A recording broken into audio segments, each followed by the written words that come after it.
quisiera empezar la charla comentándoles un hecho sin duda importante que vivió mi ciudad, la ciudad donde yo nací, donde vivo, la ciudad de La Plata, la semana pasada. Por allí anduvo el presidente de Bolivia, Evo Morales, para inaugurar una cátedra en la Facultad de Periodismo y Comunicación Social. Quisiera detenerme en los aspectos protocolares de aquella presentación. Siempre que nos visita un mandatario de otro país, se escucha, junto al himno nacional argentino, la música nacional del país visitante. Sin embargo, en el caso de Evo, al himno nacional boliviano se le agregaron unas fanfarrias de erquenchos, esos aerófonos rústicos que se emplean en la música del altiplano, generalmente con fines rituales. Una danza folclórica que bailó una pareja de muchachitos bolivianos y un breve discurso en lengua quechua. Luego vino el himno nacional boliviano, por supuesto, que es de claro corte europeo, como todos los himnos del continente escritos a lo largo del siglo XIX. Y a partir de esa breve ceremonia pensé dos cosas. En primer lugar, qué notable el poder de representación nacional que tiene la música y que ha tenido la música a través de tantos años. Antes de las banderas, antes de los poemas patrios, antes de las pinturas alegóricas, está la música, que en el caso de los himnos nos obliga a pararnos, a quedarnos callados unos minutos. Es una situación un poco incómoda, físicamente un poco incómoda, no sabemos muy bien qué hacer con las manos, hacia dónde mirar, ¿no es cierto? Callados, si tenemos niños le decimos, cállense chicos, ¿no? Es un momento incómodo, solemne, pero a la vez muy especial para todos nosotros, y la verdad que nos cuesta explicar por qué es un momento tan particular. Desde luego, el himno ha sido, a lo largo de nuestras vidas personales y de nuestra vida como sociedad, un instrumento privilegiado de la educación patriótica, y lo sigue siendo en tiempos de la globalización, cuando pareciera que esta idea de patria, de nación, es mucho más débil de lo que fue en otros tiempos. Así que eso me llamó la atención, siempre me llama la atención.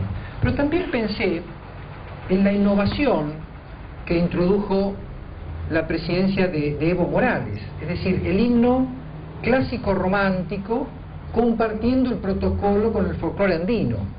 Una metáfora muy potente del mosaico cultural, ya no tanto del crisol de razas, como decíamos antes, una expresión muy bella, que sin embargo solía encubrir cierta autoridad de la cultura europea por sobre la americana, porque el americano debía asimilarse en ese crisol, y las reglas de ese crisol la imponía la cultura europea. Cuando hablamos de mosaico, si bien es un concepto que se discute bastante en los estudios culturales y en la sociología, hablamos bien de culturas que están en un pie de igualdad, en una relación más horizontal. Y empiezo así esta charla porque voy a tratar justamente el tema de la música argentina como registro del país, ese es el título de la charla, pero también quisiera hacer alguna mención, al menos, a la relación entre música y nación, que es un poco el tema de este libro.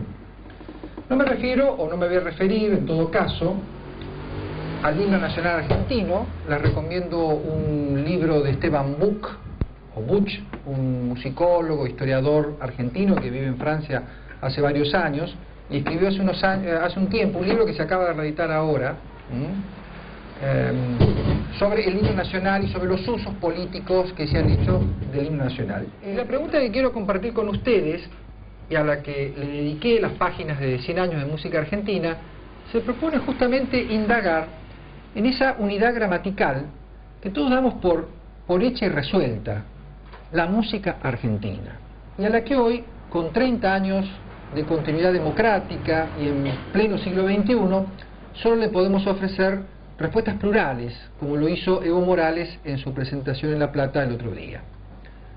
Claro, no siempre fue así, no siempre fue así. Si 30 o 40 años atrás alguien se proponía hablar de música argentina, eran muchas las cosas que quedaban afuera. Demasiadas cosas, tal vez, si pensamos a la música en relación con la sociedad en su conjunto. Por lo pronto quedaba afuera el naciente rock, lo que luego se llamó rock nacional, hoy se habla más de rock argentino. Sabemos que el empeño de la música joven, como se la denominaba en la década del 60 y 70, el empeño, digo, de esta música por ser legitimada en términos locales, derivó finalmente en una expresión quizá un poco desmedida, pero que tuvo su razón de ser en su momento, rock nacional, ¿no? Era un exceso tal vez de calificación, de localismo, ¿no? Por eso que hoy se prefiere decir más rock argentino. Pero quizá también toda o buena parte de la música popular hubiera quedado afuera en ese hipotético libro sobre música argentina escrito hace 30 o 40 años atrás, salvo tal vez algunas especies folclóricas que solamente en su forma de danza tradicional se enseñaban a bailar en las escuelas, quizá como refuerzo emocional de esa educación patriótica que entendíamos siempre a partir del himno. Y no estoy exagerando, de hecho, allá por 1956, Oreste Sciuma, un crítico y compositor de una ilustre familia de músicos italo-argentinos, publicó un libro titulado justamente 100 años de música argentina. Es decir, igual que mi libro. Pero claro, el libro de Sciuma, que en su momento fue considerado un buen libro y seguramente lo era, solamente abordaba la música de tradición escrita. Eso que comúnmente llamamos música clásica. Y para mucha gente respetable de aquellos años, música con mayúscula, música artística, como también se la llamaba, era la música clásica. El resto, con mayor o menor dignidad, entraba en una categoría un tanto vaga de entretenimiento, a veces música ligera, como la canción de Soda Stereo, ¿no? Se decía que la música popular era la música ligera, y luego estaba el folclore, por supuesto, el folclore anónimo, lo que Leda Valladares le llamaba el verdadero, el auténtico folclore. Aunque parezca mentira, estos prejuicios, no se me ocurre otra forma de llamarlos, se mantuvieron durante muchos años. Yo recuerdo haberme cruzado alguna vez, no hace tanto, por los pasillos de Radio Nacional Clásica, en la ciudad de Buenos Aires, con un reconocido crítico de ópera. Este señor me preguntó qué había llevado yo como música para compartir en un programa de Pablo Coan al que yo estaba invitado. Y le dije, una grabación del Mono Villegas.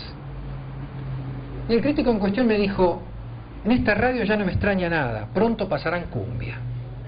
¿No? El Mono Villegas, que había grabado los preludios de Chopin, que había estrenado el concierto para mano izquierda de Ravel en Teatro Colón, etcétera, etcétera. Pero que obviamente ha sido un músico de jazz principalmente. Bueno, justamente hace unos días, este crítico ya falleció lamentablemente, espero que no por lo que le voy a contar ahora, invitados también por Pablo Coan para hablar de este libro, 100 años de música argentina, llevé, entre otras músicas, Fuiste de Gilda. Y hasta donde sé, nadie de la radio se escandalizó. Pues bien, 100 años de música argentina intenta hacer entonces una historia general de la música argentina, como bien han señalado acá, entre el centenario y el bicentenario. Una historia en un volumen y por un solo autor que soy yo, y de la música argentina entendida en un sentido amplio y diverso, eso que creo que ya queda claro por lo que acabo de decir como introducción. Pero estas escasas líneas requieren algunas aclaraciones. En primer lugar, cabría preguntarse qué significa historiar una música más allá de su nacionalidad, sea uruguaya, peruana, boliviana, francesa, china o lo que fuera. Bueno, en un pasado no muy lejano, historiar la música era inventariar críticamente una serie de obras que compositores ilustres habían sabido llevar al pentagrama.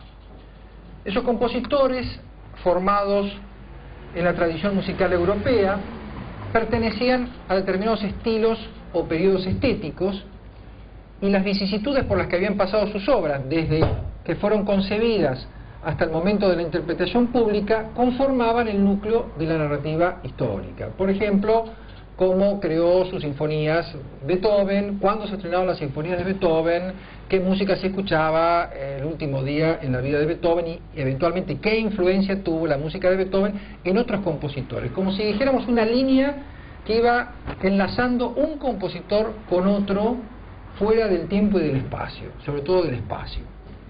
Pero a nadie se le ocurría que fuera una necesidad o una exigencia que un historiador de la música diera cuenta de factores extramusicales, ni aún factores extramusicales que podían ayudar a entender la creación de la música. Es decir, a lo sumo la época era expuesta como un telón de fondo, no más que eso. Bueno, esto cambió radicalmente, y cambió en más de un sentido. Por empezar, hoy no se concibe una historia de la música descontextualizada. Y en ese sentido agradezco mucho los elogios, pero no creo ser demasiado original. Si la hubiera hecho descontextualizada, esta historia hubiera quedado renga, le hubiera faltado un punto de apoyo fundamental. La articulación, entonces, entre el hecho musical y el acontecer político es fundamental hoy en día para entender una historia de la música. Hay un crítico norteamericano que se llama Alex Ross, que escribió un magnífico libro sobre la música contemporánea, la música del siglo XX, de tradición europea, que observa que no debemos esperar que la historia nos resuelva definitivamente el problema del significado musical, porque el significado musical es algo vago, mutable, no sabemos muy bien qué quiere decir la música. Pero sí es lícito, dice Ross, esperar que la música nos ayude a entender un poco mejor la historia. Por lo tanto, ya no existen historias musicales puras. Y la que yo escribí es particularmente impura. Esto quiere decir que en las páginas de este libro conviven movimientos artísticos y cambios demográficos, acontecimientos musicales y medidas de gobierno, melodías encantadoras e instituciones impersonales, músicos inspiradísimos y medios de comunicación que por supuesto no se rigen por criterios artísticos sino por las leyes de mercado. Desde luego no debe creerse tampoco en una relación, ya termino queridos, no sé por dónde está, en una relación causal directa entre determinadas medidas políticas y el desarrollo de la actividad artística. Un ejemplo, en 1949 el gobierno de Perón dictó un decreto, el 33.711, que pautaba la cantidad de música que podía difundirse por la radio, con el propósito de alentar un mayor conocimiento de la música argentina, o de la música compuesta por artistas e interpretada por artistas argentinos. La verdad es que no sabemos qué efectos reales tuvo esto, no sabemos si esta medida en particular ayudó o perjudicó a la música argentina. Algunos dicen que burocratizó mucho el asunto, que buena parte de la música que se presentaba era de compositores que eran amigos de Perón, o amigos de Eva, o de tal. La verdad que no sabemos qué efecto tuvo, y quizás se podría investigar. Pero lo que sí sabemos, lo que sí podemos afirmar taxativamente, es que las mejoras sociales de la época, las mejoras en la redistribución del ingreso, el proceso de integración social y política de los sectores populares, las clases populares, impulsó a estas clases populares a consumir más música en la medida que disponían de mejores ingresos y de más tiempo libre, más tiempo de ocio. Con esto quiero decir que la articulación entre la historia política de un país y su vida musical debe ser analizada con mucho cuidado, más allá de hechos aislados o episódicos, por más impactantes que estos hechos nos resulten.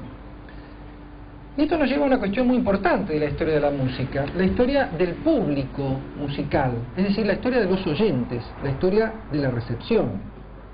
Es decir, bajarnos del escenario y meternos en la platea. Hablar de los oyentes en términos psicológicos, es decir, individuales, o hablar de los oyentes en términos sociales, como grupo, como comunidad, como colectivo, es referirse a gustos y expectativas, a diferentes identidades que se ponen en juego a la hora de elegir música, de elegir la música que vamos a escuchar. De hecho, nunca existió una sola música argentina para todo uso. Nuestro menú sonoro, vamos a decirlo así, el repertorio de la música argentina es riquísimo. Una de las primeras conclusiones que puede sacar un lector de este libro es que la Argentina es un país, ha sido y es un país muy rico desde el punto de vista musical. A veces pensamos que solo los brasileños o los norteamericanos, lo sabemos, pero cuando uno se pone a investigar estos temas lo puede corroborar. Es un país muy rico, yo no sé si en otras artes la Argentina destaca tanto como en materia de música.